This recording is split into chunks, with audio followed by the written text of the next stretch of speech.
ولكن رسول الله وخاتم النبيين وكان الله بكل شيء عليما إن الله وملائكته يصلون على النبي يا أيها الذين آمنوا صلوا عليه وسلموا تسليما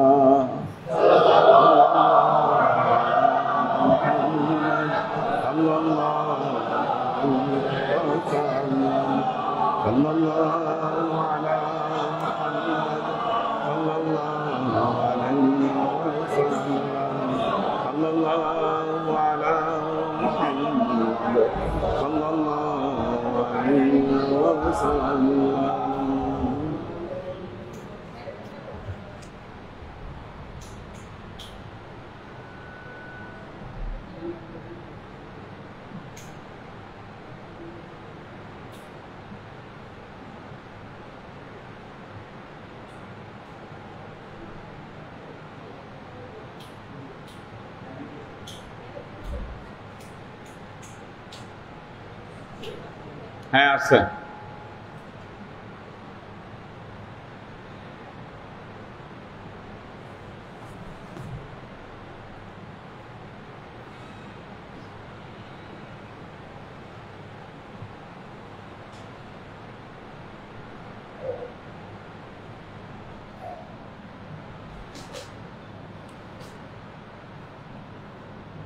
মজিদ ভাই বক্তব্য রাখছেন না?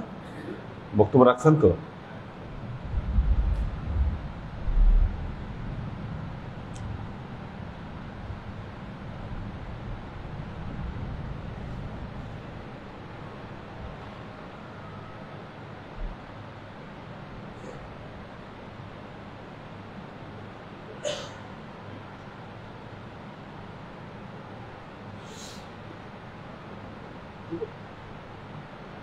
লাগাও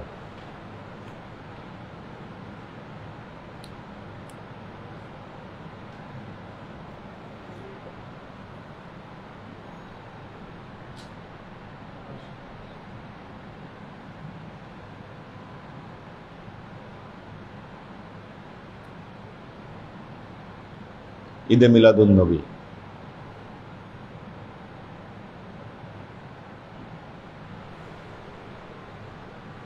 আল্লাহ বলেছেন সূরা ইউনূসের ৫৮ নম্বর আয়াতে যে আল্লাহর অনুগ্রহ এবং রহমত প্রাপ্তিতে তোমরা আনন্দ করো। সূরা ইউনূস আয়াত নম্বর ৫৮। এখন বলতে পারেন কই এখানে তো মুহাম্মদ রাসূলুল্লাহ সাল্লাল্লাহু আলাইহি ওয়াসাল্লামের নাম বলা নাই, উল্লেখ করা নাই। তাহলে তো আমরা এটা ব্যাখ্যা করছি যে আল্লাহ নবীর নাম এখানে আল্লাহ পবিত্র কোরআনে একটা কথা বলেছে, আপনারা এই আয়াতটা শুনেছেন সূরা বনী ইসরাঈল, লাহুম কুলুবুন লা ইয়াফকাহুনা বিহা ওয়া লাহুম আ'য়ুনুন লা ইবসিরুনা বিহা ওয়া লাহুম আযানুন লা ইয়াসমাউনা বিহা উলাইকা কাল আনআম। মানুষের মধ্যে এমন কিছু মানুষ আছে যারা অন্তর আছে, কোনো কিছু অনুধাবন করে না, চোখ আছে কিছু দেখে না, কান আছে কিছু শোনে না, এরা হচ্ছে চতুষ্পদ জন্তুর মতো। আজকের দিনে এক শ্রেণীর লোকের কথা হচ্ছে কোনো কিছুর ব্যাপারে মাথা খাটানো দলিল দেওয়া যাবে না, শুধুমাত্র আয়াতের অর্থে যা আছে এটার বাহিরে অন্য কোনো কিছু করা যাবে না। আপনারা বলেন পবিত্র কোরআন কি এ কথা বলেছে? তাহলে কি বলেছে আল্লাহ? পবিত্র কোরআনের অসংখ্য জায়গায় বলেছে ওয়া ইয়াতাফাক্কারুনা, তারা কি করে? চিন্তা করে, ফি খালকিস সামাওয়াতি ওয়াল আরদি। আবার আল্লাহ বলতেছেন লা আয়াতিন লিউলিল আলবাব, উলে আলবাব, চিন্তাশীলদের জন্য এখানে নিদর্শন আছে। মানুষ তো চতুষ্পদ জন্তু না যে তার চিন্তা করার শক্তি নাই, চিন্তা করার শক্তি নাই। একদল গর্দভ আলেম তারা আমাদের এই চিন্তা করার শক্তিটাকে লোপ করে দেওয়ার ষড়যন্ত্রে চেষ্টায় তারা লিপ্ত হয়েছে। না, আমরা চিন্তা করতে পারবো না, চিন্তা করে কোনো কথা বলা যাবে না, চিন্তার সুযোগ নেই। আল্লাহর অনুগ্রহ এবং রহমত, সবচাইতে বড় অনুগ্রহ আমাদের প্রতি, সবচাইতে বড় রহমত যে স্বীকার করে না তার উপর সবচাইতে বড় রহমত মুহাম্মদ রাসূলুল্লাহ সাল্লাল্লাহু আলাইহি ওয়াসাল্লাম। তার চাইতে নেমক হারাম কোন উম্মতে মুহাম্মদী হতে পারে না।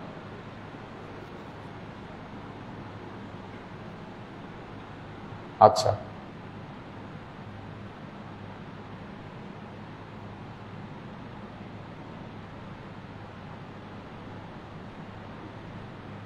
দেখেন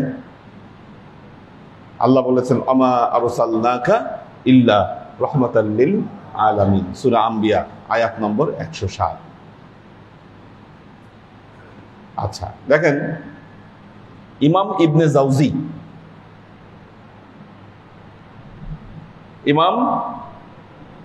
জাওজি, ওনার লেখা তাফসিরের নাম জাআদ আল মাআসি ফি ইলমুত তাফসির, জাআদুল মাআসি ফি ইলমুত তাফসির, ইমাম আজ-জাওজির লেখা। তিনি সেখানে এই আয়াতের ব্যাখ্যা করতে গিয়ে বলেছেন যে দাহাক ইবনে আব্বাস রাদিয়াল্লাহু আনহু থেকে বর্ণনা করেন এই আয়াতে ফজল বলতে জ্ঞান অর্থাৎ আল কোরআন এবং তাওহীদকে বুঝিয়েছেন, আর রহমত বলতে মুহাম্মদ রাসূলুল্লাহ সাল্লাল্লাহু আলাইহি ওয়াসাল্লামকে বুঝিয়েছেন।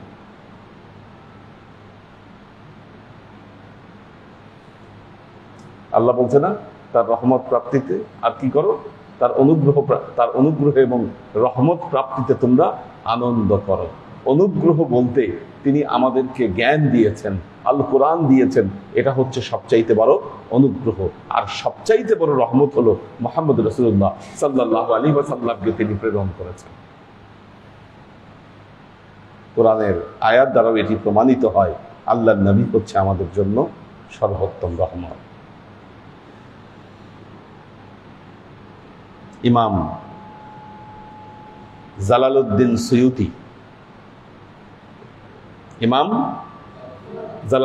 সুয়ুতি তাফসিরে দুররে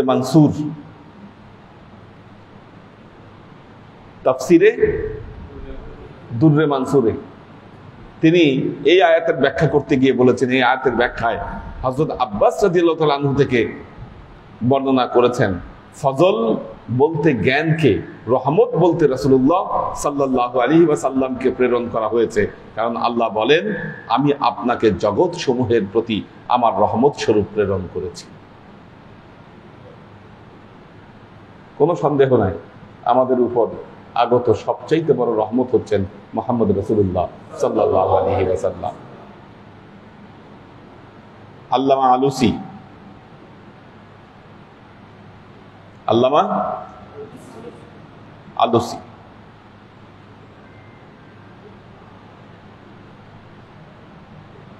রুহুল মাআনি, তাফসিরে রুহুল মাআনি। আমরা এই তাফসির গুলো আমাদের এখানে এনে রাখবো, বড় বড় তাফসির গুলো আমরা এনে এখানে রেখে দিব। এসি মনে হয় আরেকটা ছাড়তে হবে ওইদিকে, আর এটা রাখা যাবে না কারণ উপরে ফ্যান লাগবেই। হ্যাঁ, ঠিক আছে, ফ্যান লাগবে। এটা পারলে এই ফ্যানের সাথে না লাগে ওই পিছে লাগাই রাখতে পারো। হ্যাঁ, এটা ওই পিছে লাগাই দিই, ঠিক আছে, তাইলে হলো। আচ্ছা,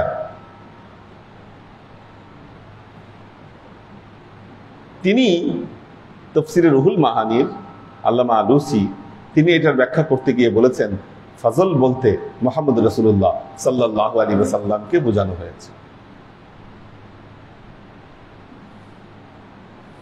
দেখুন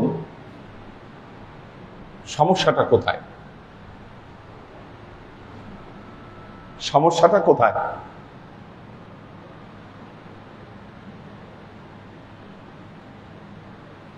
আমরা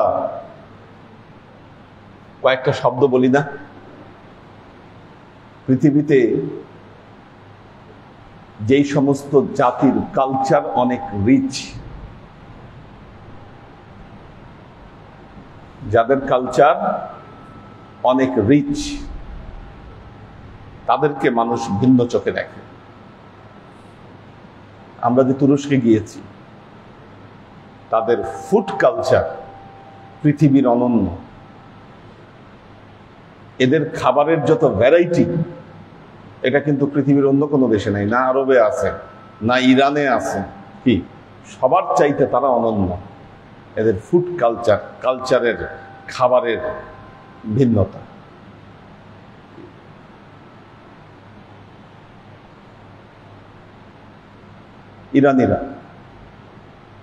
ইরানিরা তাদের কিন্তু নিজস্ব কিছু কালচার আছে। ইরানি জাতির নিজস্ব কিছু কালচার আছে। পৃথিবীতে ইসলাম যখন সারা পৃথিবীতে স্প্রেড করেছে, এক এক জায়গায় এক এক ভাবে ইসলামিক কালচারের একটা বড় হেরিটেজ তৈরি হয়েছে সারা পৃথিবীতে। কারণ ১৫০০ বছর যাত্রা যে ইসলামের, কি এদের এই দীর্ঘ যাত্রায় তাদের একটা নির্দিষ্ট কালচার তৈরি হয়েছে, যা নিঃসন্দেহে পৃথিবীতে একটা অন্যতম রিচ কালচারে পরিণত হয়েছে। এই মুসলমানদের এই কালচারগুলো একটা মহল মুসলমানদেরকে কালচার শূন্য জাতি হিসাবে পৃথিবীতে প্রতিষ্ঠিত করবার চেষ্টা করছে। এটা মনে রাখবেন, মুসলমানরা এমন এক জাতি, তারা আনকালচার্ড। দেখেন আমাদেরকে কিভাবে উপস্থাপন করতে চাইছে, যে মুসলমানরা এমন এক জাতি, তারা হচ্ছে আনকালচার্ড, কালচার বোঝে না, এরা হিংস্র, এরা নির্মম, কি জঙ্গিবাদ এদের দ্বারাই হয়। সভ্যতা ভব্যতা কোনো কিছু এই জাতিটা বোঝে না। আমাদেরকে ঠিক এইভাবেই পৃথিবীর মানুষের কাছে আমাদেরকে প্রেজেন্ট করবার যে একটা ষড়যন্ত্র, এই ষড়যন্ত্র চলতেছে।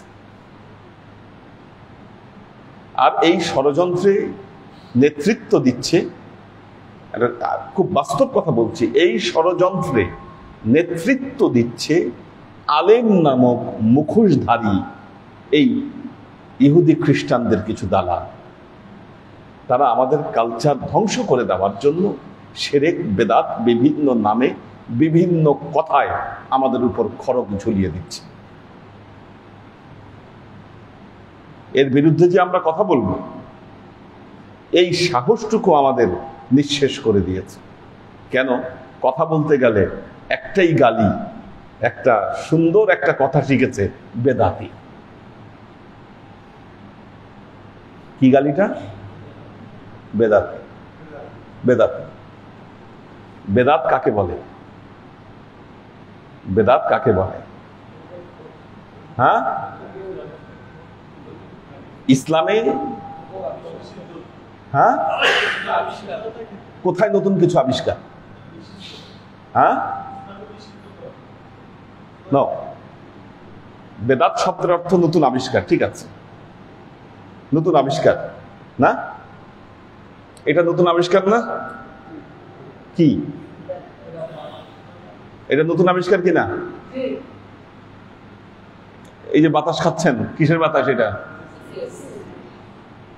মুঘল আমলে সম্রাট আকবরদের এই বাতাস খাইতে গিয়ে নদী থেকে পানি এনে কি ওই প্রাসাদের নিচে দিয়ে রাখতে হতো, দিয়ে রাখতে হতো। এই যে আপনি খাচ্ছেন, কি এটা? এটা কি বেদাত না? এটা বেদাত কিনা?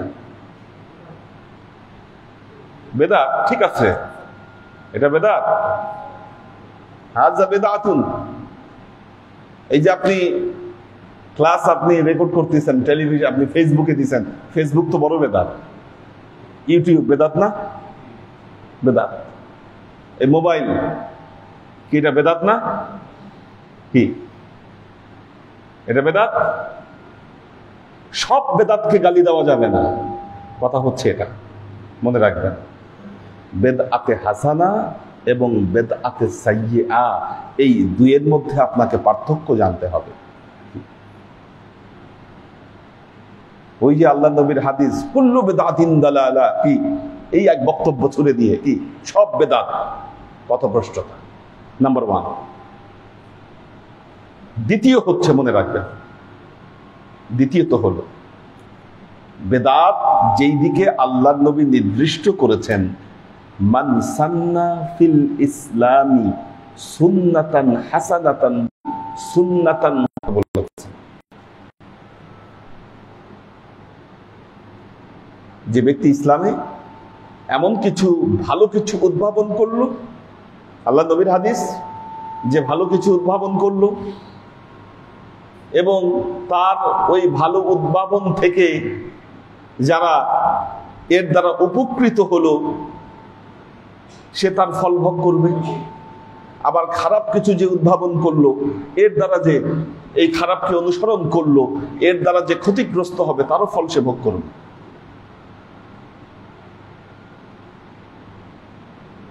এখন বেদাত, মনে রাখবেন, ইসলামী শরীয়তের ভেতরে এমন কোন রুসুম রেওয়াজ, এটা বের হয়, এটা তাকানোর কোনো দরকার নাই, এটা মাঝে মধ্যে হয়, সমস্যা নেই।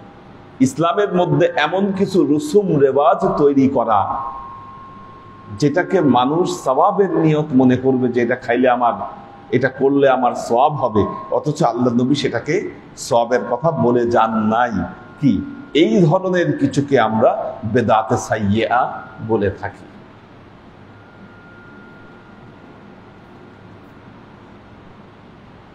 আচ্ছা, এখন কোশ্চেন করি, আপনি যদি বৈশাখের 1 তারিখে পান্তা ভাত খান, বেদাত হবে কিনা? মাই কোশ্চেন। ও বলছে হবে, আমাদের সুমন বলছে হবে, সুজন বলছে হবে না, আমাদের নাইম বলতেছে হবে না। কি উদ্দেশ্য পূর্ণ করল? পহেলা বৈশাখ উপলক্ষে। আচ্ছা দান, ওনার বক্তব্য হলো পহেলা বৈশাখ উপলক্ষে যদি খায়, ঠিক আছে, পহেলা বৈশাখ উপলক্ষে যদি খায় তাহলে বেদাত হবে।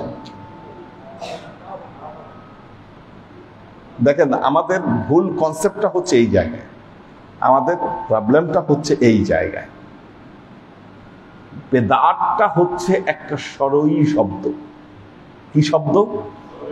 শরঈ শব্দ, যা শরীয়তের বিধি বিধানের সাথে প্রযোজ্য। শরীয়তের বিধি বিধানের সাথে যেটা প্রযোজ্য। পহেলা বৈশাখে যদি আপনি শুকুরের গোশত খান, এটা নিঃসন্দেহে এটা হারাম। আপনি যদি মনে করেন পহেলা বৈশাখে পান্তা ভাত, পান্তা ইলিশ খাইলে আপনার অফুরন্ত সওয়াব হবে, কি তাহলে এটা বেদাত।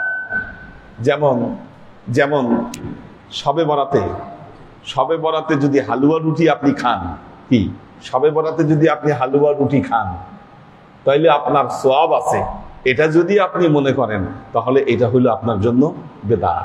কিন্তু এটা যদি মনে করেন যে না, এটা আমাদের একটা সৌহার্দ্যের মাধ্যম, এটা আমাদের কালচার, কি এটা আমাদের কালচার, দীর্ঘদিনের গড়ে ওঠা একটা কালচারাল ইভেন্ট, এটা যে আমরা হালুয়া রুটি খেতেই পারি, কি আপনার বেদাত বা গুনাহ হওয়ার কোনো সম্ভাবনা এখানে নাই। হালুয়া রুটি কি হারাম? আবার ঘুষের টাকা দিয়ে আপনি হালুয়া রুটি কিনে খান, ওইটা ঠিকই হারাম হবে। শবে বরাতে খাওয়ার জন্য আপনার হারাম হবে না। অর্থাৎ আমাদের কালচারাল হেরিটেজ গুলোকে সবগুলোকে ধ্বংস করে দিতে চাচ্ছে। অনেকবার বলেছি, এই সুযোগে আমাদের কৃষ্টি কালচার বিধর্মীদের হাতে চলে গেছে, যারা আল্লাহ খোদায় বিশ্বাস করে না তাদের হাতে চলে গেছে। আমরা তো আনকালচার, আমরা আনকালচার। এইভাবে কালচারহীন জাতিতে আমার নবী এমন ছিলেন না। আপনারা যদি মনে করেন যে না নবী এরকম ছিলেন, একজন নিরস ব্যক্তি ছিলেন, কখনো না, কাল্লা। আরবের কোন রীতিনীতিকে আল্লাহ নবী সম্মান জানান নাই? আপনি দেখেন তো, বলেন কোন রীতিনীতিকে সম্মান জানান নাই আল্লাহ নবী? বলতে পারবেন একটা? সমস্ত কুপ্রথাকে আল্লাহ নবী রহিত করেছিলেন, সুপ্রথাগুলোকে আল্লাহ নবী ওয়েলকাম করেছিলেন।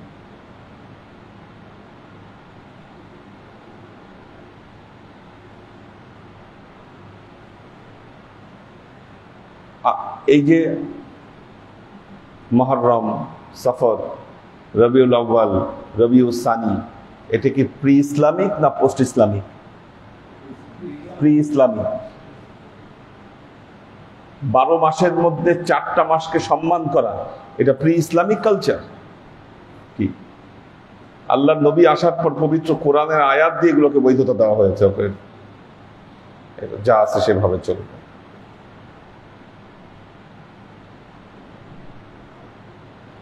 ড্রেস কোড, আরব দেশের ড্রেস কোডই আল্লাহ নবী কি উনি সেটাকে অ্যাডাপ্ট করেছেন। ওই ড্রেস কোড আল্লাহ নবী অ্যাডাপ্ট করেছেন। আরবের লোকেরা যে জামা পরতেন,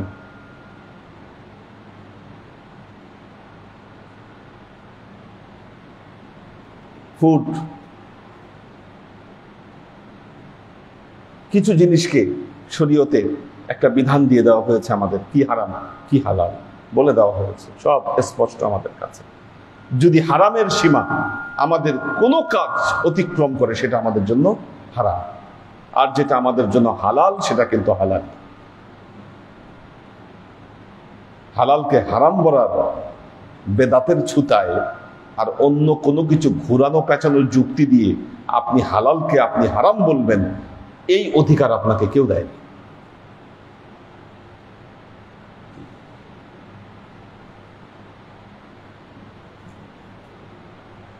এই পয়লা বৈশাখে হিন্দুদের দেবদেবী নিয়ে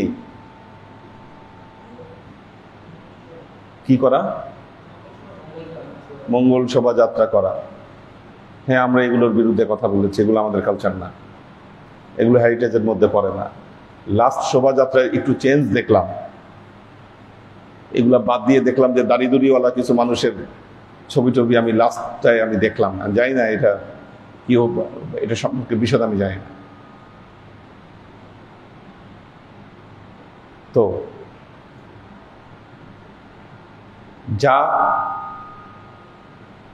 ইসলামে যেগুলোকে হারাম করা হয়নি সেগুলোকে আপনি হারাম করতে পারবেন।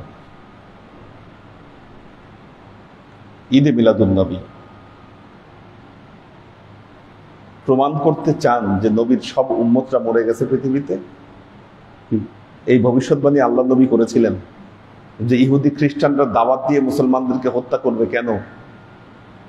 সাহাবীরা জিজ্ঞাসা করলেন, ইয়া রাসূলুল্লাহ, মুসলমান কি কমে যাবে? আল্লাহ নবী বললেন, না, মুসলমান কমবে না, কিন্তু সাচ্চা মুসলমান দুনিয়ায় থাকবে না, সব নামে মাত্র মুসলমান,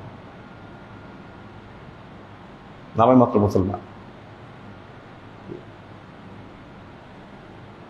নবীর শুভাগমনে যদি নবীর উম্মতদের ভেতর থেকে কোনো অ্যাক্টিভিটিস নাই হয়, কি প্রমাণ হবে পৃথিবীতে? কি প্রমাণ হবে নবীর উম্মত আছে দুনিয়ায়?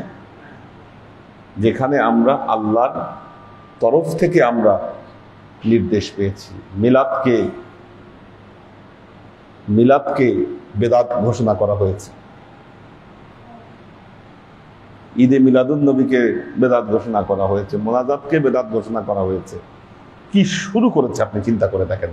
কালচারাল আগ্রাসন আমাদের উপর, যেন তেন আগ্রাসন নয়, কিন্তু এগুলো কিন্তু ভয়াবহ আগ্রাসন আমাদের উপর। আমরা বুঝতে পারছি না, সরল মনা মুসলমানরা আমরা ধোঁকায় পড়ছি। এই যে মৃত মানুষদেরকে কেউ মারা গেলে আমরা দোয়ার অনুষ্ঠান করি তাদের জন্য, কি এটাকেও বেদাত ঘোষণা করেছে। এইটাকে বেদাত ঘোষণা করার ভিন্ন উদ্দেশ্য। ওনারা বলে এটা করে কোনো লাভ নাই, তার চাইতে টাকাগুলা মাদ্রাসায় দিয়ে দেন, টাকাগুলা মাদ্রাসায় দিয়ে দেন। কারণ মাদ্রাসায় তারা এটা খরচ করতে পারবে।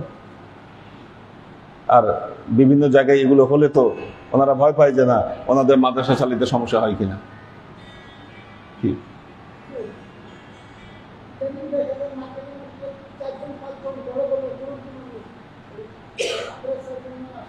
হ্যাঁ হ্যাঁ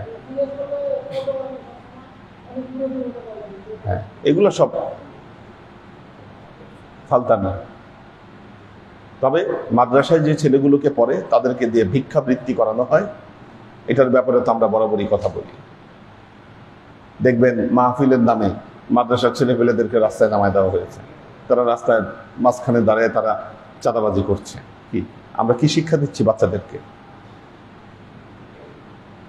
ভিক্ষাবৃত্তি শিক্ষা দিচ্ছি, অথবা আধুনিক ভাষায় বললে চাঁদাবাজি শিক্ষা দিচ্ছি আমরা।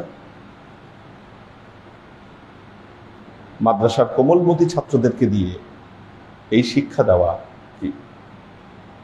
এটা কখনোই কর্তব্য না। রাস্তায় দাঁড়ায় আল্লাহর আশিক ও সালেক বৃন্দ, দেখুন আপনারা দ্বিতীয় আয়াতের দিকে খেয়াল করুন। দ্বিতীয় দলিল আল্লাহ তার কালামে পাকে ইরশাদ করছেন, দেখেন সূরা আলে ইমরান আয়াত নম্বর 81। আউযু বিল্লাহি মিনাশ শাইতানির রাজীম। বিসমিল্লাহির রাহমানির রাহিম। وَإِذْ أَخَذَ اللَّهُ مِيثَاقَ النَّبِيِّينَ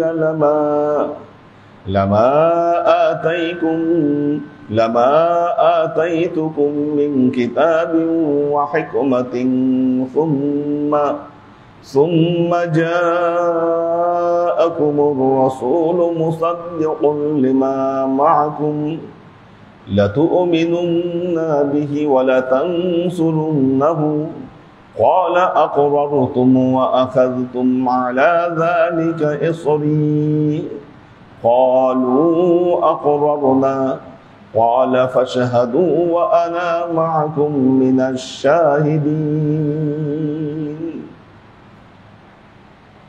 আয়াতের ব্যাখ্যায় আসেন, অর্থে আসেন। ওয়াইদ, আল্লাহ তার নবীকে বলছেন, হে নবী আপনি স্মরণ করুন সেই ঘটনাকে। কোন ঘটনা?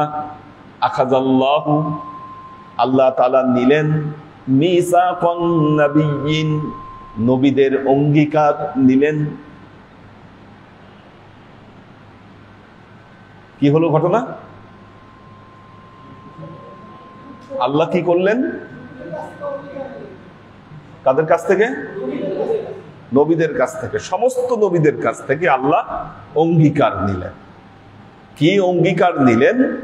লামা আতাইতুকুম মিন কিতাবিন ওয়া হিকমাতিন, আমার কাছ থেকে তোমাদের কাছে কিতাব যাবে, হিকমত যাবে, বিশেষ জ্ঞান যাবে তোমাদের কাছে, আর কিতাব যাবে। সুম্মা জাআকুম রাসূল, এরপর কি হবে? তোমাদের কাছে রাসূল আসবে।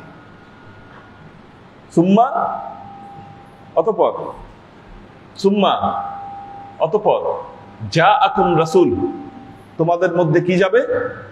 রাসূল যাবে। মুসাদ্দিকুল লিমা মাআকুম, যিনি তোমাদের কাছে থাকা এই কিতাবগুলোর সত্যায়ন করবেন, তোমাদেরকে যা দেওয়া হয়েছে সেগুলোকে সত্যায়ন করবেন। লা তুমিনুন্না, তোমরা কি করবে? তার উপর তোমরা ঈমান আনবে। ওয়ালা তানসুরুন্নাহু, ওয়ালা তানসুরুন্নাহু, তাকে তোমরা অবশ্যই সাহায্য করবে। ক্বালা আকরারতুম ওয়া আখাযতুম আলা যালিকা ইসরি, আল্লাহ বললেন তোমরা কি এই ব্যাপারে, ক্বালা আকরারতুম ওয়া আখাযতুম আলা যালিকা ইসরি, তোমরা কি এটাকে স্বীকার করে নিচ্ছ এবং আমার কাছে কি এই ওয়াদায় ওয়াদাবদ্ধ হচ্ছ? ক্বালু আকরারনা, তারা সবাই বলল হ্যাঁ আল্লাহ। আমরা এটাকে স্বীকার করে নিলাম। ক্বালা ফাশহাদু, আল্লাহ সবাইকে বললেন তোমরা সাক্ষী থেকো। ওয়া আনা মাআকুম মিনাশ শাহিদিন, আমিও তোমাদের সাথে সাক্ষী থাকলাম। কোন সূরা? সূরা আলী ইমরান, আয়াত কত? 81। এর আগে কত নম্বর সূরা? সূরা ইউনূসের 58। আচ্ছা, এখন ঘটনাটা কি হলো চিন্তা করে দেখেন। আল্লাহর সামনে কারা আছেন? সব নবীরা আছে, সব নবীরা আছে। নবীদেরকে আল্লাহ কার ব্যাপারে বললেন? মুহাম্মদ রাসূলুল্লাহ সাল্লাল্লাহু আলাইহি ওয়াসাল্লামের ব্যাপারে বললেন না? এবং বলে আল্লাহ সাক্ষী নিলেন সবার কাছ থেকে, এই আমি কিন্তু সাক্ষী থাকলাম, তোমরা সবাই সাক্ষী আছো? সব নবীরা কি বললো? হ্যাঁ আল্লাহ, আমরা সাক্ষী আছি, আমরা ওয়াদা করলাম। তার মানে সিচুয়েশনটা চিন্তা করেন, সিচুয়েশনটা চিন্তা করেন। পৃথিবীতে আসার আগেই না আল্লাহ একটা অনুষ্ঠানের আয়োজন করছেন। এটা বললে ভুল হবে, কারণ আচ্ছা অনুষ্ঠান না, আল্লাহ সব নবীদের রূহকে জামায়াত করছেন। কি একটা জামাত হয়েছে, জামায়াত হয়েছে, তাই তো? আমরা বর্তমান সময় এটাকে বলি কি? আলোচনা সভা। কি এটাকে আলোচনা সভা বললে ভুল হবে? আলোচনা সভা বললে ভুল হবে না তো? কি এমন কেউ আছে যে বলতে পারবে এটা ভুল হবে আলোচনা সভা বললে? নাকি বেদাত বা সেরে হয়ে যাবে এটা আলোচনা সভা বললে? না কোরআনের অপব্যাখ্যা হবে? কোনটা? কি আল্লাহ একটা আলোচনা সভার আয়োজন করেছিলেন, যেই সভার একমাত্র আলোচক ছিলেন আল্লাহ, আর এটার পার্টিসিপেন্ট ছিলেন 1,24,000 পয়গাম্বর। বিশাল বড় সভা। হ্যাঁ, হায়েস্ট প্রোগ্রাম। হ্যাঁ, সাবজেক্ট কে মহানবী সাল্লাল্লাহু আলাইহি ওয়াসাল্লাম। শুধু মহানবী সাল্লাল্লাহু আলাইহি ওয়াসাল্লাম না, তার আগমন হচ্ছে সাবজেক্ট।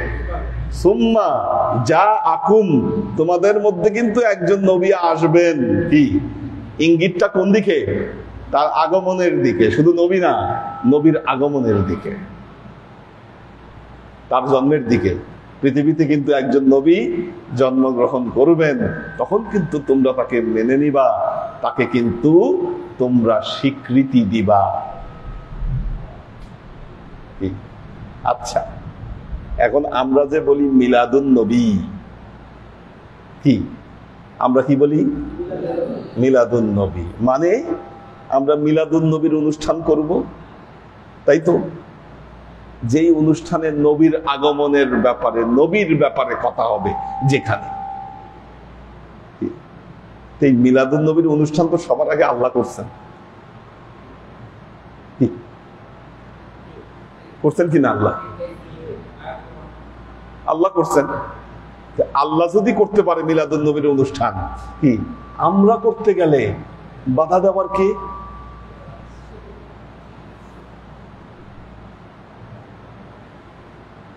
কি আল্লাহ করতে পারছে, আমরা করতে গেলে সমস্যা? আল্লাহর আশিক ও সালেক বৃন্দ, দেখেন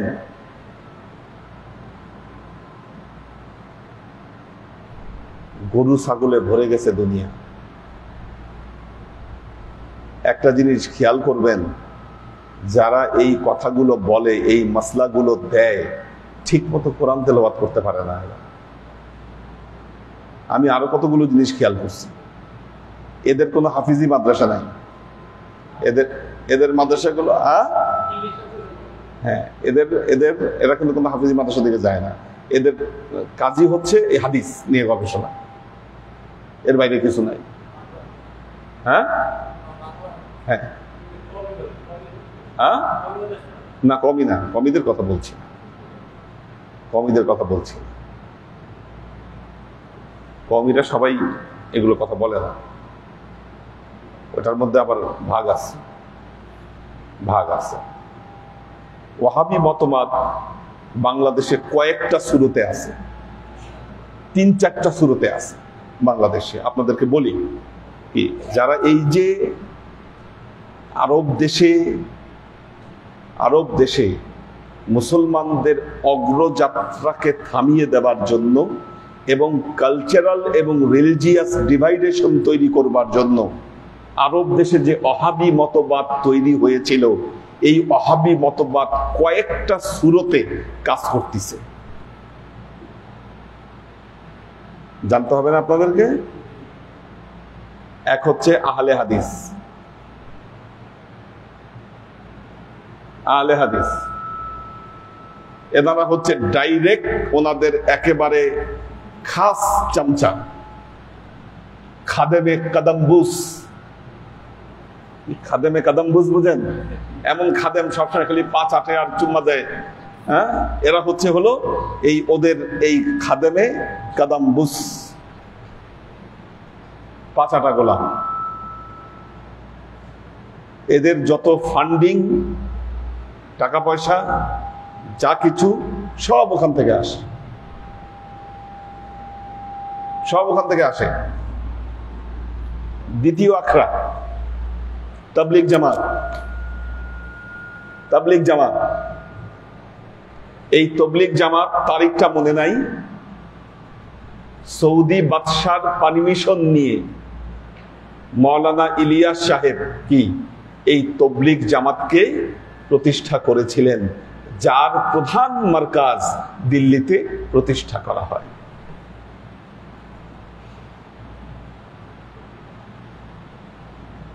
এনারা বসকাবাসকে নিয়ে খালি মসজিদে মসজিদে ঘুরেন, ঘর সংসারের তো কোনো খবরই নাই। কি 4 মাস 5 মাসের জন্য ইসলামের নাম করে তারা বের হয়ে যান, আর ঘরে স্ত্রী সন্তান তারা পড়ে থাকে, দিন দুনিয়ার কোনো খবর নেই। এনারা হচ্ছে ওহাবি ঘরানার একটা অংশ, তাবলিগ জামাত। এখন ওনাদের মধ্যে আবার ডিভাইডেশন তৈরি হয়েছে দুটো কারণে। এক হচ্ছে ওনাদের মধ্যে মূল ফাইটটা আসলে কাদের মধ্যে, এক হচ্ছে কওমি ঘরানার যারা, তাদের মধ্যে ফাইট। আরেক হচ্ছে যারা এই যে আহলে হাদিস পন্থী, কি এই এতাতি, আর একটা হলো এতাতি আর একটা জানি কোন লাইন, কি এই 2 লাইনের মধ্যে এখন গন্ডগোল। কিন্তু মূল হচ্ছে তাদের মতবাদ হলো ওহাবি মতবাদ, তারা ওহাবি মতবাদকে লালন করে। গেল দ্বিতীয়। তৃতীয় হচ্ছে বাংলাদেশের কওমি মাদ্রাসাগুলোর বড় একটা অংশ। কওমিদের মধ্যে কিছু আছে ভিন্নপন্থী, কওমিদের মধ্যে কিন্তু অনেক লাইনের মানুষ আছে। এটা কাদের প্রতিষ্ঠিত মাদ্রাসা তার অনুযায়ী বোঝা যায় যে না এটা কোন লাইন। কি কওমিদের বড় একটা অংশ তারা এই ওহাবি লাইনে আছে, ওনাদের ওই মতবাদকে লালন করতেছেন। ফোর্থ হলো বাংলাদেশে জামাতে ইসলাম। বাংলাদেশে জামাতে ইসলাম সহ অনেকগুলো ইসলামী সংগঠন আছেন, বিভিন্ন সময় গড়ে উঠেছিল এগুলো, হিজবুত তাহরিক নামে কি এবং আরো কিছু নামে আর কি গড়ে উঠেছিল বিভিন্ন সময় বিভিন্ন নামে। কি হিজবুত তাওহীদ, হিজবুত তাহরিক, কি বিভিন্ন নামে কিছু সংগঠন গড়ে উঠেছে। এরা এই ওহাবি মতবাদকে লালন করে। কয়টা গেল? 4টা। 5 নম্বর হলো বাংলাদেশের ইন্টেলেকচুয়াল একটা শ্রেণী, ইসলামিক স্কলার্স, যাদের কিন্তু কোরআন হাদিসের কিন্তু কোনো জ্ঞান নাই। ওনারা কোরআনের ইংরেজি ট্রান্সলেশন পড়েছেন, কি কোরআন নিয়ে 2-3 দিন গবেষণা করেছেন এবং বই পড়ছেন। যেহেতু সমস্ত অধিকাংশ বইয়ের প্রোডাকশন হয়েছে ওই জায়গা থেকে, কি এটা পড়তে পড়তে ওনাদের মাথায় ওনারা এই মতবাদ তারা লালন করছে, লালন করছে। এখন কোশ্চেন হলো, যুব সমাজ এই দুয়ের মধ্যে পার্থক্য তৈরি করতে কেন পারছে না? যুব সমাজ কিন্তু ভয়াবহ বিভ্রান্তিতে আছে। তারা চিন্তা করতেছে কোনটা ঠিক আর কোনটা ব্যাঠিক। ঠিক আর ব্যাঠিকের মধ্যে পার্থক্য করতে তারা হিমশিম খাচ্ছে। কেন হিমশিম খাচ্ছে? কারণ দলে এরা বিরাট অংশ। কি আজকে এই একবিংশ শতাব্দীতে এসে তারা যে অবস্থাটা দেখতেছে, এটার জয় জয়কার রূপ দেখতেছে এখন। কারণ এটা তো একদিনে গড়ে ওঠে নাই। আজকে যে যুবক এটাকে দেখতেছে, এই যুবক সে তার নিজের ইতিহাস ঐতিহ্য সম্পর্কে কিচ্ছু জানে না। বলেন আমাদের যুবকদের মধ্যে কয়জন তাদের হেরিটেজ, তাদের ইতিহাস, তাদের ঐতিহ্য সম্পর্কে জানে? বলেন কয়জন জানে? এই যে না জানা, এই যে না জানার যে সুযোগ, এই না জানার সুযোগে এরা ধ্বংসপ্রাপ্ত হচ্ছে। বুঝতে পারছি?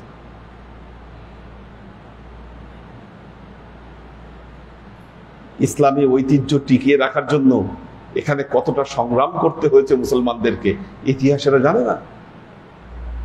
কিভাবে কোন রুট থেকে তারা আসছে কিচ্ছু জানে না। জানবে কেমনে? কিভাবে জানবে? মাদ্রাসাগুলোতে তো ইতিহাস পড়ানো হয় না। কোন মাদ্রাসায় পড়ানো হয় বলেন? বাংলাদেশের ইতিহাস কি, হিস্ট্রি জিজ্ঞাসা করেন ইসলাম কবে আসছে, কিভাবে আসছে, কিচ্ছু বলতে পারবেন না। পরে নাই, পরে নাই না, পড়ানো হয় নাই, পড়ানো হয়। গট বাঁধা নির্দিষ্ট কিছু সিলেবাস পড়ে তারা যখন বের হয়, এর বাহিরে তারা কোনো কিছু চিন্তা করতে পারে না। নামের সাথে আল্লামা লাগানো হয়, কি নামের সাথে লাগানো হয় আল্লামা, নামের সাথে লাগানো হয় শায়েখ, কি আরেকটা শব্দ কি জানি বললো একটু আগে, হ্যাঁ মাদানি, আজহারি, বহুত কিছু আছে নামের সাথে। নামের আগে পিছে বহুত টাইটেল লাগানো হয়। সবাই সমান নয়, সবাই সমান নয়।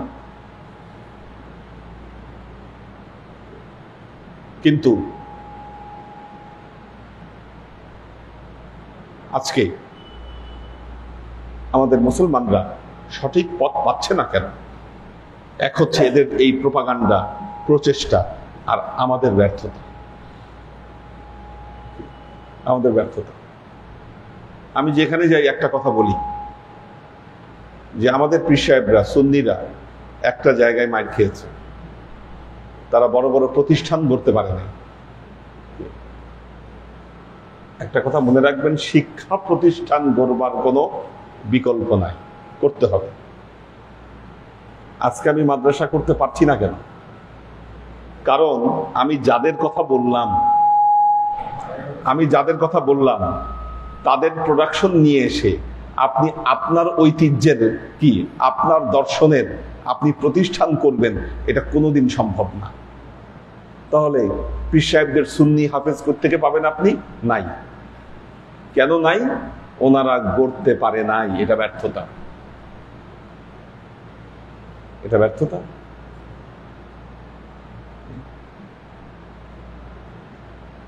তো অবস্থার পরিবর্তন অবশ্যই হবে।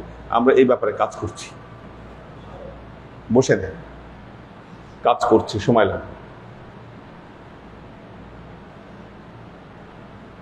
একটা কথা মনে রাখবেন, মুসলমানদের মাথায় যে পোকা লেগেছে,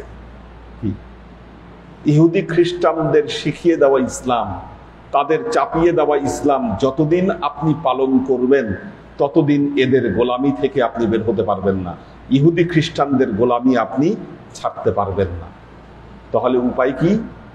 মনে রাখবেন, উপায় হলো আপনি নিজে শুরু করেন, কথা বলতে শুরু করেন, আপনার নিজের জায়গা থেকে আপনি নিজে পালন করেন। একদিন এটা ফুলে ফলে সুশোভিত হবে, একদিন এটা ফুলে ফলে সুশোভিত হবে।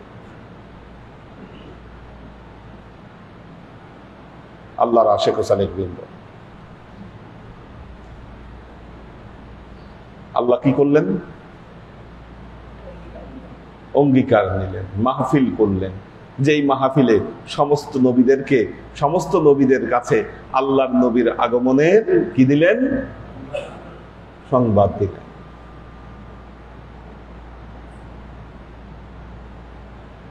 নাউজুবিল্লাহ। তো বেদাতি কাম তো আল্লাহ করে ফেলছে আগে।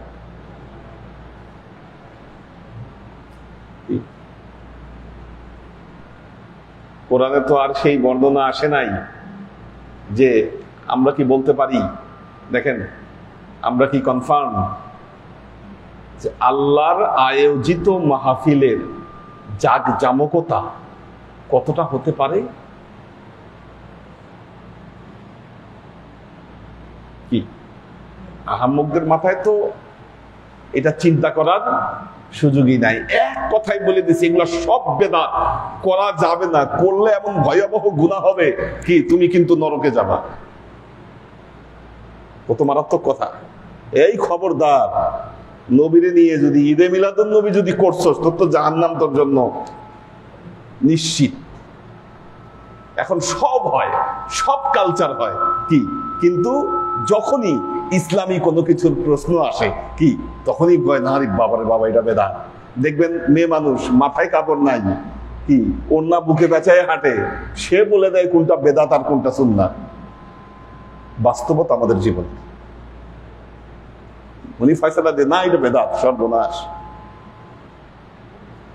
বেপর্দা হয়ে সারা দুনিয়া ঘুরতেছে, কোনো খবর নাই, কোনো সমস্যা নাই কি, কিন্তু এই মিলাদ, ঈদে মিলাদুন্নবী এটা কিন্তু বেদাত। খবরদার, আমি বেপর্দা হয়ে ঘুরি, নামাজ পড়ি না, সব ঠিক আছে, কিন্তু এগুলা করে আমার জীবন আমি নষ্ট করতে রাজি। এই অবস্থা চলতেছে এখন। কোথায় গেছে শিক্ষা? চিন্তা করে দেখেন কোন জায়গায় মাথায় মগজে আমাদের পোকা ঢুকাই দিচ্ছে।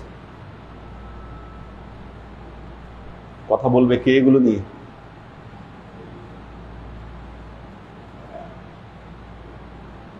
আপনাদেরকে বলতে হবে কথা।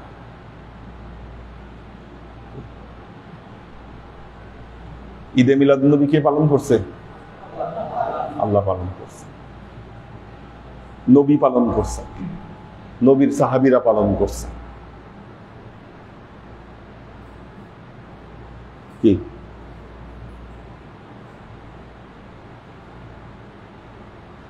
দলিল আসবে? আসবে। আজকে কি আর কন্টিনিউ করবো না শেষ করবো? কি করবো বলেন? আর কিছুক্ষণ বলি, আর কিছুক্ষণ বলি, শুনেন খুব। আবার এগুলো কালকে কন্টিনিউ করতে হবে, যারা আসে নাই তাদের জন্য দরকার। দেখেন দেখেন 3 নম্বর দলিল।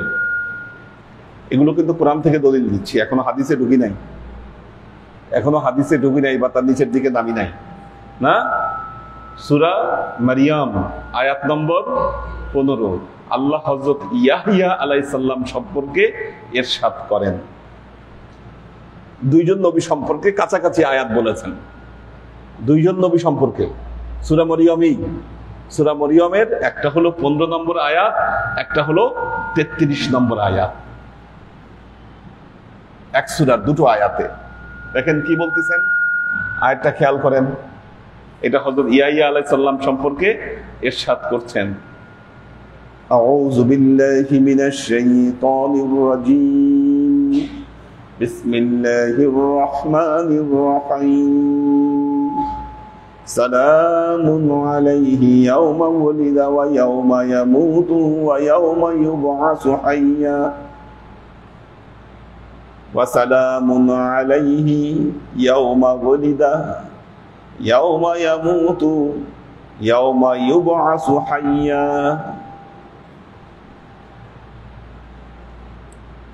সালামুন আলাইহি, সালাম মানে শান্তি,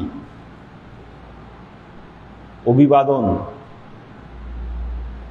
শান্তি, অভিবাদন বহুত অর্থে ব্যবহার হয়। সালাম না, তার উপর সালাম। কোন দিন? ইয়াওমা উলিদা, যেদিন তিনি জন্মগ্রহণ করেছেন। কার ব্যাপারে বলছেন? ইয়াহইয়া আলাইহিস সালাম, হযরত ঈসা আলাইহিস সালামের ভাই। তার উপর শান্তি যেদিন তিনি জন্মগ্রহণ করেছেন। ওয়া ইয়াওমা ইয়ামুতু, যেদিন তিনি মৃত্যুবরণ করেছেন। ইয়াউমা ইউবআসু হাইয়া, যেদিন তিনি আবার পুনরায় পুনরুজ্জীবিত হবেন, কি এই সব দিন তার উপর সালাম। আল্লাহ বলতেছে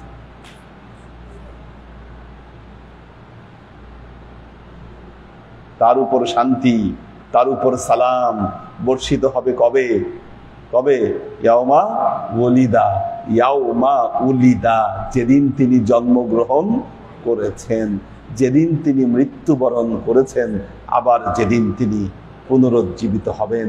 হযরত ঈসা আলাইহিস সালাম সম্পর্কে বলতেছেন, এখানেরই 33 নম্বর আয়াতে সূরা কি আলে ইমরানের, ওয়াসসালামু আলাইয়া ইয়াউমা ওয়ালিদতু ইয়াউমা আমুতু ওয়া ইয়াউমা উবআসু হাইয়া। হযরত ঈসা বলছেন, আমার উপর সালাম বর্ষিত হবে যেদিন আমি জন্মগ্রহণ করেছি, যেদিন আমি মৃত্যুবরণ করব, এবং যেদিন আমি নতুন করে আবার পৃথিবীতে ফিরে আসব। সালামুন আলাইয়া ইয়াউমা ওয়ালিদতু ইয়াউমা আমুতু ওয়া ইয়াউমা উবআসু হাইয়া, যেদিন আমি জন্মগ্রহণ করেছি সেদিনও আমার উপর সালাম, যেদিন আমি মৃত্যুবরণ করব সেদিনও আমার উপর সালাম, আর যেদিন আমি আবার পৃথিবীতে ফিরে আসব সেদিনও আমার উপর সালাম। তার মানে কি বোঝা গেল? নবীদের জন্ম, মৃত্যু, কি এই সবগুলোই হচ্ছে বিশেষ ঘটনা।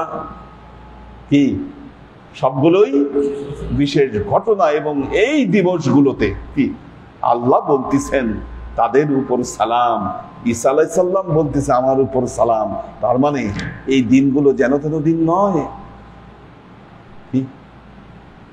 নবীদের দিন, জন্মদিন, নবীদের জন্মদিন, নবীদের মৃত্যুদিন যদি বিশেষ দিন হতে পারে, আমার নবী মুহাম্মদ মুস্তাফা সাল্লাল্লাহু আলাইহি ওয়াসাল্লাম, যিনি জন্ম নেওয়ার আগেই তার জন্মদিনের ঘোষণা আল্লাহ আরশের মাহফিলে দিয়েছেন, তিনি কেন এই বিশেষ সম্মানের অধিকারী হবেন না?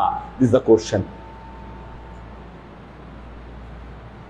কি যারা ঈদে মিলাদুন নবীর বিরোধিতা করে তাদেরকে কোশ্চেন গুলা জিজ্ঞাসা করেন, ওয়াই ওয়াই?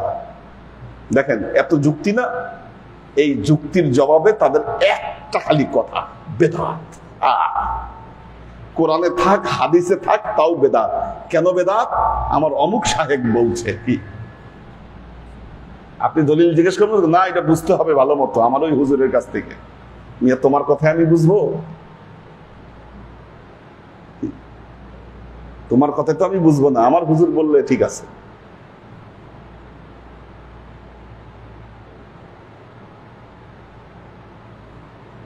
আল্লাহর আশেক ও সালেক বৃন্দ, নিজেরা মাথা কাটান।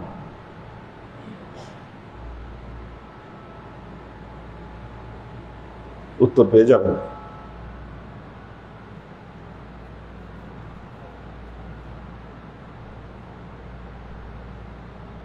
চতুর্থ দলিল পবিত্র কোরআন না? আউযু বিল্লাহি মিনাশ শাইতানির রাজীম। বিসমিল্লাহির রহমানির রহিম। ওয়ালাকাদ আরসালনা মূসা বিআয়াতিনা আন আখরিজ কওমাকা মিনাল যুলুমাত মিনাল যুলুমাতি ইলান নূর ওয়া যাক্কিরহুম বিআইয়ামিল্লাহ ইন্না ফী যালিকা লাআয়াতিন লিকুল্লি সাব্বারিন শাকুর। ওয়ালাকাদ আরসালনা, ইতিপূর্বে আমি প্রেরণ করেছি। কাকে? কাকে প্রেরণ করেছি? মূসা আলাইহিস সালামকে। ওয়ালাকাদ আরসালনা মূসা, কি দিয়ে প্রেরণ করলাম?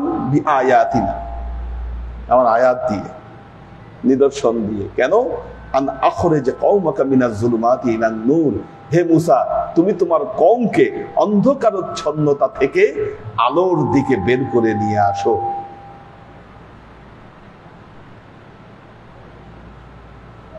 ওয়া যাক্কিরহুম ওয়া যাক্কিরহুম বিআইয়ামিল্লাহ। কি এই যে আইয়ামিল্লাহ, আল্লাহর বিশেষ দিন সমূহ। মুসাকে আমি প্রেরণ করলাম, এবং আমি এই জন্য প্রেরণ করলাম, তাকে আমি আমার আয়াত দিয়ে, নিদর্শন দিয়ে প্রেরণ করেছি, তার কওমকে এই শিক্ষা দেবার জন্য আমার যে বিশেষ বিশেষ দিনগুলো রয়েছে সেগুলোকে তোমরা স্মরণ করবা। ইন্না ফি যালিকা লাআয়াতিল লিকুল্লি সাব্বারিন শাকুর। নিশ্চয়ই এগুলোর মধ্যে প্রত্যেক সবরকারী এবং শুকরগুজারকারী।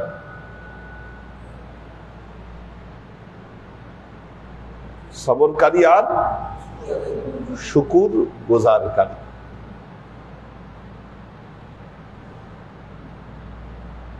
কিসের ব্যাপারে শুকরগুজারকারী? কিসের ব্যাপারে? আইয়ামিল্লাহ, আল্লাহর বিশেষ দিন সমূহের ব্যাপারে। দেখবেন যারা এগুলোর বিরুদ্ধে কথা বলে তারা যে কোনো দিবস পালনের বিপক্ষে। খালি ঈদে মিলাদুন নবী না, যেটাই আসে সেটাই বেদাত হয়ে যায়। শবে বরাতের ব্যাপারে এত কিছু বলা আছে, তারপরেও লাস্ট কথা, মসজিদে যাওয়া যাবে না। আহাম্মকের মূর্খতার একটা সীমা থাকা লাগে। সব ঠিক আছে, মসজিদে যাওয়া যাবে না, বলেন এটা কোন মূর্খতা? আল্লাহর আশিক ও সাদিক বৃন্দ, আল্লাহ আমাদেরকে মূর্খতা থেকে বাঁচিয়ে রাখুন। একটা কথা মনে রাখবেন, কোন সুন্নত, যেই সুন্নত হারিয়ে গেছে সেটাকে পুনরুজ্জীবিত করা, সেটাকে পুনরুজ্জীবিত করা, ফালাহু আজরুহু মিআতা শাহীদ। আল্লাহ নবী বলেছেন সে 100 শহীদের মর্যাদা পাবে। কোন একটা হারিয়ে যাওয়া সুন্নতকে যে পুনরুজ্জীবিত করবে। ঈদে মিলাদুন নবী আল্লাহর নবী পালন করেছেন। আমাদের দলিল দ্বারা, এই পর্যন্ত দলিল দ্বারা আমরা প্রমাণিত করেছি আল্লাহ পালন করেছেন, আল্লাহর নবী পালন করেছেন, সাহাবায়ে কেরাম পালন করেছেন। এখন আপনি বলবেন, হ্যাঁ এই মিয়া পালন করছে, মিয়া আল্লাহর নবীকে লাইট জ্বালাইছে, এটা যাবে না, এটা বেদাত। কি লাইট ছিল ওই সময়? কি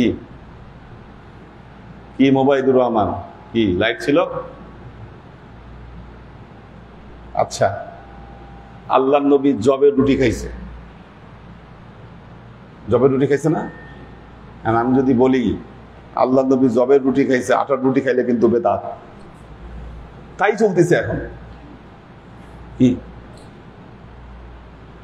এটাই চলতেছে। আল্লাহর নবী খেজুর আর দুধ খাইছে, খবরদার তুমি কিন্তু দুধ আর মুড়ি খাইলে বেদাত হয়ে যাবে, তোমার ওইটাই খাইতে হবে। এটা কি সুন্নাত আর বেদাতের সংজ্ঞা এটা হইতে পারে? কি সেই সময় হয়তো যেইভাবে পালিত হয়েছে সেই পালনের আর্থ সামাজিক রাজনৈতিক অনেক কারণ থাকতে পারে, পারিপার্শ্বিক পরিস্থিতি। কি কারণ আপনারা জানেন আরবরা তখন পৃথিবীর সবচাইতে দারিদ্র এবং অবহেলিত একটা জাতি ছিল।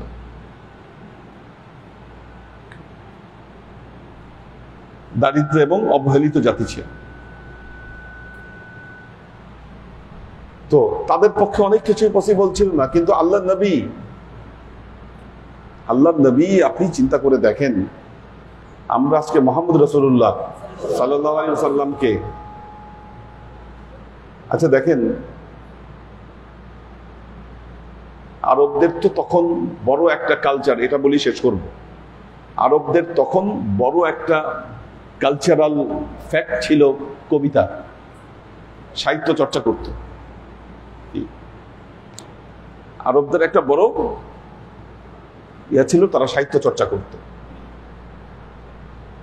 যার ফলে সর্বোত্তম সাহিত্য হিসেবে আল্লাহ তাকে আল কোরআন দিলেন। এখন তো মুসলমানরা সাহিত্য চর্চা মানে এটাকে ভয়াবহ অন্যায় এবং অবিচার মনে করে, যে সর্বনাশ।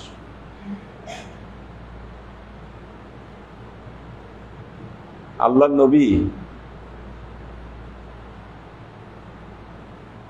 নবী হাসান বিন সাবেতের কবিতা শুনেছেন, খেয়াল করে চিন্তা করে দেখেন, উনি আসছেন, ওনাকে মেম্বারে বসাইছে আল্লাহ নবী, বুঝেন অবস্থা, ওনাকে মেম্বারে বসাইছে, আল্লাহ নবী নিচে বসছে, ওনার কবিতা শুনছে। নিজের গায়ের চাদর ওনাকে উপহার দিয়েছে, ওনাকে উপহার দিয়েছে নিজের গায়ের চাদর।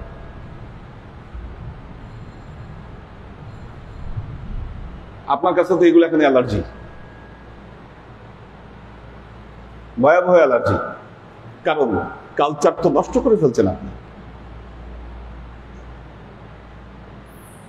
কালচার নষ্ট করে ফেলেছে।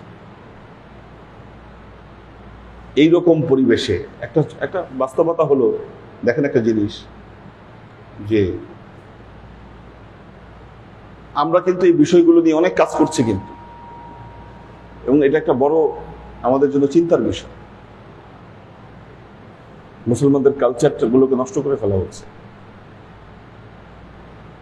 আমরা এখানে কবি সাহিত্যিকদেরকে জায়গা দিয়েছি সাহিত্য সভা করবার জন্য, কেন? এটা নবীর সুন্নাত, নবীর সুন্নাত। আর আমরা ইসলামিক সাহিত্য নিয়ে কাজ করছি, লাভ হচ্ছে কি? অনেক অজানা তথ্য এখানে বের হয়ে আসছে, বের হয়ে আসতেছে।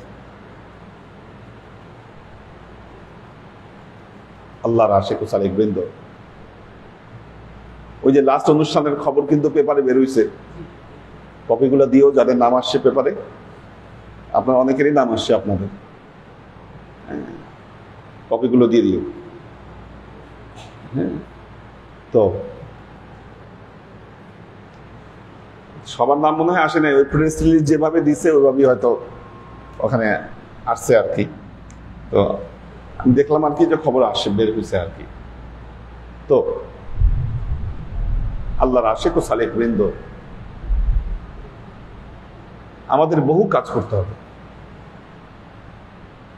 মনে রাখবেন, সমাজকে যদি রিফর্ম করতে চান, আপনার বড় দায়িত্ব আছে আপনার উপর। এই দায়িত্ব আপনাকে পালন করতে হবে। আপনি মনে করছেন যেভাবে আপনি ইসলামের খেদমত করবেন, কি এইভাবে শুধু খেদমত করলে হবে না।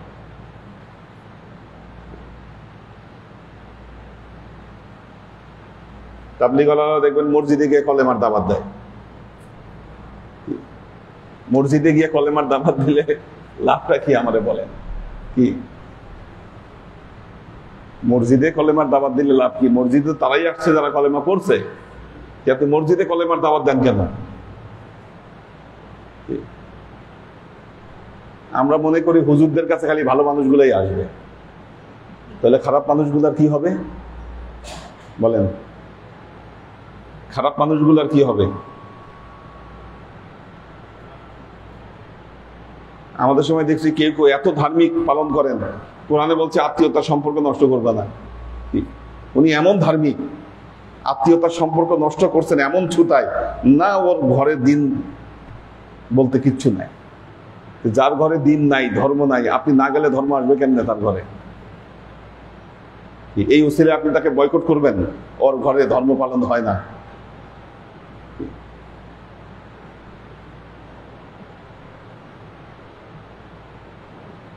আমি আমার কাছে সব শ্রেণীর মানুষকে এক্সেস দেই। ওই দিন একজন হিন্দু এসে আমার কাছ থেকে তদবির নিয়ে গেছে, যাওয়ার সময় পা ধরে সালাম করে গেছে। সে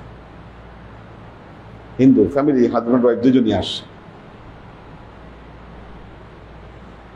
তো বিষয় হলো, অথচ আমরা আমাদের মুসলমান সমাজে এমনও অবস্থা দেখেছি আমাদের ভেতরে ছিল এই জিনিস, যে কোনো হিন্দু এসে ঘরে বসলে যেখানে বসছে ওটা আমরা ধুয়ে ফেলতাম, কি যে পাত্রে খাইছে এটা গরম পানি দিয়ে ধুইয়া তারপরে, মানে কঠিন একটা পরিস্থিতি আমাদের ভিতরে ছিল।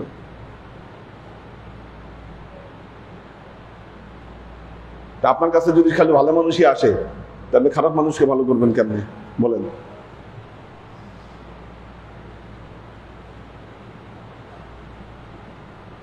আল্লাহ আশিক ও সালেক বৃন্দ, আমাদের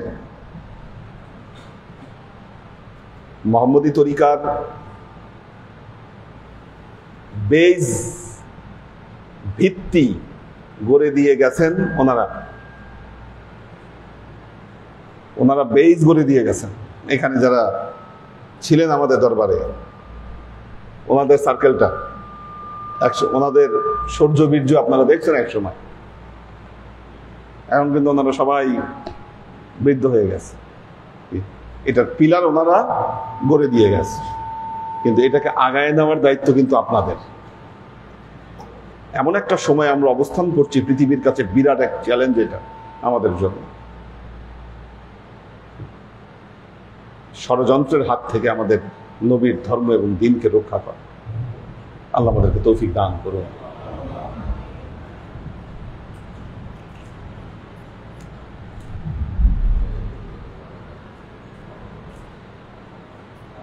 আশিকুর রহমান মুস্তাজির, তোহফা লাবিব, সুলতান আইরিন,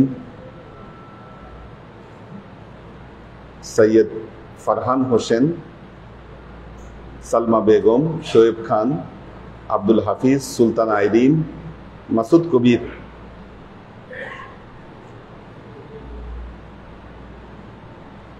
কামরুল আনাম, জেবা ফারজানা, একে আজাদ, সৈয়দা আমরিন শরীফ,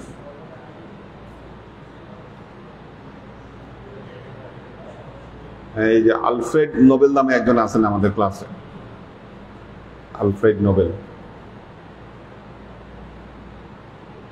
সাওয়ান খান, কামরুল আনাম, আবুল হোসেন পারভেজ, ওমর শরীফ, আব্দুল সত্তার। আমাদের মধ্যে অনেকে অসুস্থ আছেন। মানিক মাহিনের দুজনের ছেলে খুব অসুস্থ, মানিকের ছেলে বিশেষ করে খুব অসুস্থ। তাসাউর নূর তাহিম ওর নাম, খুবই খারাপ অবস্থায় আছে। দোয়া করবেন যাতে আল্লাহ, ওই ডেঙ্গুর হয়েছে টের পায় নাই, সিরিয়াস পর্যায়ে চলে গেছে, প্রেশার খুব লো হয়ে থাকতেছে আর কি। মোহাম্মদ ফারিজা ফাইরুজ, সৈয়দা আনোয়ারা শরীফ, আব্দুল সত্তার, এইচ কে হানিফ, আশেক মাহমুদ, কমল, শাইলা ইলিয়াস, নাজিমুদ্দিন ভাইয়ের ফ্যামিলি আছেন। আজকে মেয়েরা 5300 বার দরুদ পড়েছে। পাখির ভেজ, সৈয়দ ইত্তেহাদুল আজমাইন, ফাইম ফাইজুল্লাহ, আবু হুরায়রা, রফিক রুমি, লুনা তাবাসুম লুবনা, কবির হোসেন, সৈয়দ আমরিন শরীফ, আহনাফ ইসলাম বাইর, তাসনিম তাহের সিফাত, শাকেরা আফজারা। আল্লাহ সবাইকে ভালো রাখুন, সুস্থ রাখুন। ডেঙ্গু ধরা পড়ছে, আল্লাহ মাফ করুন, আল্লাহ হেফাজত করুন। খুবই খারাপ অবস্থা সবার।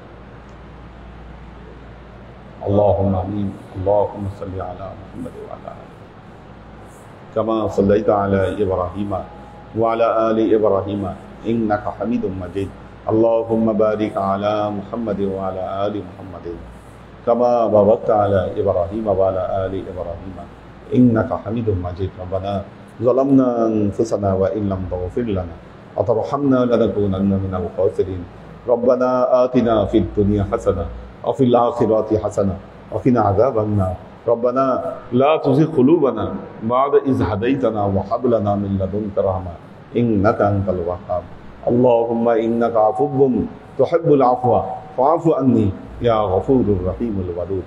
اللهم نور قلوبنا بنور الإيمان ونور قلوبنا بنور الإسلام ونور قلوبنا بنور الإحسان وزين أخلاقنا بنور محمد صلى الله عليه وسلم اللهم إنا نسألك علما نافعا رزقا واسعا عملا مقبولا شفاء من كل داء قلبا خاشعا ذهنا ذاكرا إيمانا كاملا توبة قبل الموت راحة عند الموت ونجاة بعد الموت اللهم إنا نسألك رحمتك في كل درجة فلاح في كل أمر ونعوذ بك من الشك والنفاق والبدعة ومن كل وسوسة الشيطان ইয়া আল্লাহ ইয়া রহমান ইয়া মালিক আমরা এতক্ষণ তোমার দরবারে যে সমস্ত আমলকে উপস্থাপন করলাম ত্রুটি মুক্তভাবে আমলগুলোকে তুমি কবুল করে নাও তুমি এর যাজা আমাদের প্রিয় নবী হযরত মুহাম্মদ মুস্তাফা সাল্লাল্লাহু আলাইহি ওয়াসাল্লামের কাছে পৌঁছে দাও আল্লাহ আমাদের নবীর পরিবারবর্গের কাছে তুমি এর যাজাকে পৌঁছে দাও এই দুনিয়ার সমস্ত আম্বিয়া ইকরাম সাহাবাই কেরাম তাবেঈন তাবেঈন ওয়ালি আউলিয়া গাউস কুতুব আমাদের মা বাবা ভাই বোন আত্মীয় স্বজন এই দরবার থেকে যত পীর ভাই বোন চলে গেছে সবার রুহে আল্লাহ তুমি এর যাজাকে পৌঁছে দাও তুমি তোমার হাবিব রসুলা আমাদের সবাইকে কবুল ক্ষমা করে দাও আমাদের জীবন থেকে সমস্ত অভাব অভিযোগ বালা মুসিবত দুঃখ কষ্ট রোগ শোককে দূরীভূত করে দিয়ে দৃঢ় হস্তে তোমার দ্বীনের খেদমতের তৌফিক তুমি আমাদেরকে দান করো আজীবন যেন তোমার হেদায়েতের পথে প্রতিষ্ঠিত থাকতে পারি সে তৌফিক তুমি আমাদেরকে দান করো আল্লাহ আমাদের মাঝে যারা অসুস্থ রয়েছে আল্লাহ তুমি তাদেরকে সুস্থ করে দাও